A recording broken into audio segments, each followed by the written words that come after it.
ममता बनर्जी ने आज बीरभूम जिले की बैठक बुलाई थी। इसमें टीएमसी के तमाम नेता कार्यकर्ता इसमें शामिल हुए थे और इसी दौरान ममता बनर्जी ने कोर कमेटी बनाई है, जिसमें गिरफ्तार अनुव्रत मंडल के जो घनिष्ठ यानी कि जो करीबी है उन्हें शामिल किया गया है। बिल्कुल, ममता बनर्जी पूरी तरीके से तैयार लग रही है और जहां पर तैयार नहीं है वो तैयारी में जुटी हुई है। सुहाना, हम देख रहे हैं कि एक के बाद एक जिले के लोगों को वो बुला रही है और एकदम साफ है कि अभी बहुत ही करीब आता जा रहा है लोकसभा चुनाव और उसके लिए ममता बनर्जी पूरी प्लानिंग के साथ एकदम मैदान में उतरना चाहती है, कोई जगह वो नहीं छोड़ना चाहती है। और इसी जिले को उन्होंने बुलाया क्योंकि हम जानते हैं कि खबरों में थी बीरभूम जिला जब से अनुव्रत मंडल गिरफ्तार हुए हैं तब से एक बात थी कि यहाँ पर बागडोर संभालना, क्योंकि ये पहली लोकसभा चुनाव होगी जहां पर वो गिरफ्तार हुए हैं। तो इस हालत में किस तरह से उस जिले को वो सजाएंगी, एक बहुत बड़ा मुद्दा था। हाल ही में हम लोगों ने सुना था कि उन्होंने एक नई कमेटी बनाई थी, लेकिन वहां पर भी कई तरीके के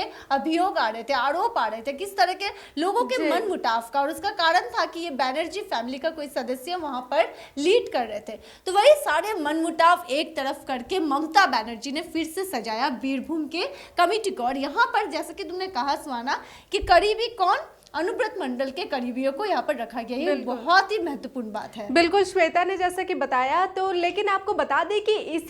ये जो जिलों की बैठक बुलाई गई और इसी दौरान शताब्दी राय जो कि सांसद है, इनका बयान सामने आ जाता है। बैठक चल रही थी एक तरफ, दूसरी तरफ बड़ा बयान देते हुए शताब्दी राय कहती है कि जब अनुव्रत मंडल जो कि इस वक्त गिरफ्तार है, वो जैसे ही वहां से गिरफ्तारी से बाहर आते हैं तो उन्हें उनका उचित पद उन्हें वापस दिया जाना चाहिए। आपको बता दें कि लोकसभा चुनाव को देखते हुए ममता बनर्जी कमर कसती हुई नजर आ रही है। आज सुबह से ही ममता बनर्जी काफी तेवर, अलग ही तेवर में नजर आ रही है। जैसा कि नेताजी की आज जयंती है और जयंती के मौके पर कहीं ना कहीं से उन्होंने एक बार फिर से बीजेपी को आड़े हाथों नेताजी के का नाम लेकर दिया। और इसी बीच उन्होंने एक बैठक आज ही के दिन बुलाई। आज ही के दिन वो ये बैठक बुलाती है और अनुव्रत मंडल जो कि गिरफ्तार बताए जाते हैं उन्हीं के घनिष्ठ को इस कोर कमेटी में जो शामिल किया गया, किस ओर इशारा करते हैं, जो शताब्दी राय जो ये बयान दे देती है कि जो अनुव्रत मंडल है वो बाहर आते हैं तो उन्हें उनका उचित पद वापस दिया जाए। बिल्कुल, और यहीं पर सवाल है कि जिस तरह से तृणमूल कांग्रेस वियर्स परेशान था जब से अनुव्रत मंडल गिरफ्तार हुए थे,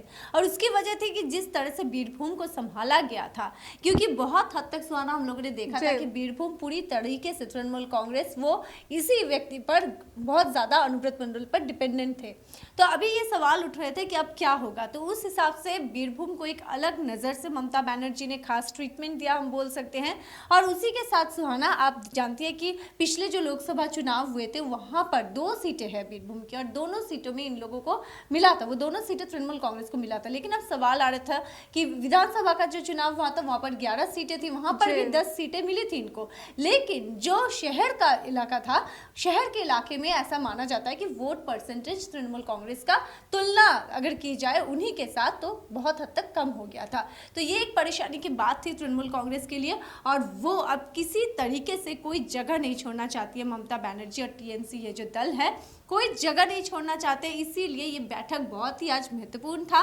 बहुत ही महत्वपूर्ण सिद्धांत लिए गए। और आप देखिए अनुव्रत मंडल वियर्स जेल में है, वो अभी गिरफ्तार है और उसके बावजूद भी उनके करीबी के हाथों में ही बागडोर संभाल दिया गया। और जैसे कि सुहाना आपने कहा कि शताब्दी राय का जो बयान है वो सुनने में आ रहा है कि उन्होंने अंदर सूत्रों के मुताबिक हमें सुनने में आ रहा है कि उन्होंने ये बात कही, यानी कि अनुव्रत मंडल ना होकर भी कहीं ना कहीं बीरभूम पर आज भी छाए हुए हैं तृणमूल कांग्रेस के लिए। जी बिल्कुल, सवाल तो लाजमी उठता है, बैठक कितनी महत्वपूर्ण है ये तो साफ जाहिर हो रहा है, लेकिन ये बैठक की जरूरत क्यों पड़ी है। तो आपको याद दिला दें कि साल 2024 के जैसे ही शुरू होता है, आगाज होते ही टीएमसी के अंदर ही अंदरूनी कलह की बात सामने आ रही थी और इस अंदरूनी कलह के बीच कहीं ना कहीं से ममता बनर्जी को जरूरत पड़ी जिलों की बैठक की। और यही वजह है कि उन्होंने कुछ दिन पहले भी हमने देखा था कि ममता बनर्जी ने कुछ जिलों के बैठक बुलाई थी और कड़े निर्देश दिए थे। और इसी बीच उन्हें जरूरत पड़ी बीरभूम जिले की भी बैठक बुलाने की, और बीरभूम जिले में जहां के अनुव्रत मंडल गिरफ्तार बताए जा रहे हैं, उन्हीं के ही घनिष्ठ को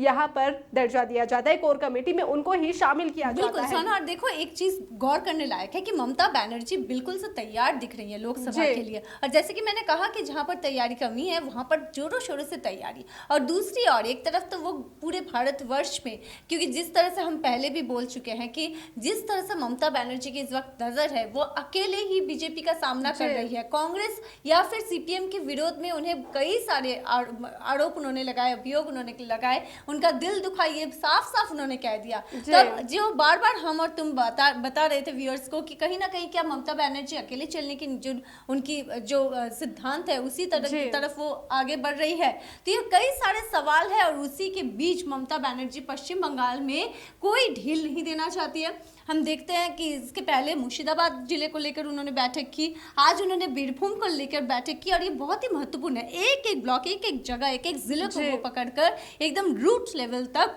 वो जाना चाहती है, और कोई मन मुटाव, और हर एक जो हमें सूत्रों के मुताबिक पता चला है कि हर एक बैठक में जो भी ये हमने देखा कि घोटाला है, जिसकी वजह से व्यूअर्स आप भी जानते हैं कि तृणमूल कांग्रेस काफी हद तक परेशान है, या फिर बैकफुट पे भी जाने की एक संभावना उनकी है, क्योंकि विरोधी हर एक वक्त सुहाना इसी घोटाले को लेकर अपना हथियार बना रहा है। तो ममता बनर्जी ये निर्देश या फिर मैसेज देती है हर किसी को कि किसी भी तरीके की घोटाला बर्दाश्त नहीं की जाएगी। जी बिल्कुल, हम जैसा कि देख रहे हैं कि एक के बाद एक घोटाला मामले में कई तरह के घोटाले जो बंगाल से ही सामने आ रहे हैं, और उन सभी घोटालों में टीएमसी के ही कई नेता सलाखों के पीछे जा चुके हैं, जिसे ध्यान में रखते हम देख रहे हैं कि जैसे जैसे लोकसभा चुनाव आ रहे हैं वैसे वैसे ईडी और सीबीआई एक्टिव मोड में नजर आ रही है। टीएमसी नेताओं को पर शिकंजा कसता जा रहा है, और लोकसभा चुनाव के मद्देनजर ही जो ममता बनर्जी ने पहले भी कह दिया कि भ्रष्टाचार यहां पर घोटाला किसी तरह से बर्दाश्त नहीं किया जा रहा है, नहीं किया जाएगा। और यहां तक कि ममता बनर्जी अब लोकसभा चुनाव को लेकर एक एक ब्लॉक पर नजर बनाए रखी है, एक एक जिलों पर अपने जो पार्टी के अंदरूनी कलह है उसे मिटाने की कवायद में जुटी हुई है। बहरहाल ये तो देखने वाली बात होगी कि लोकसभा चुनाव में ममता बनर्जी की ये कवायद कितना काम आती है। ममता बनर्जी ने जो रणनीति बनाई है, क्या लोकसभा चुनाव में उसका फायदा मिल पाता है, क्या वो केंद्र की सत्ता से जो बीजेपी को हटाने में सक्षम हो पाती है या फिर नहीं, ये तो देखने वाली बात होगी। बिल्कुल, अब यही देखने वाली बात है, और इस बारे में आपकी जो भी राय हो वो कमेंट करके हमें जरूर बताइएगा, और खबरों के पीछे की खबर जानने के लिए आप देखते रहिएगा डिजिटल खबरीलाल, खबरें आपकी, नजर हमारी।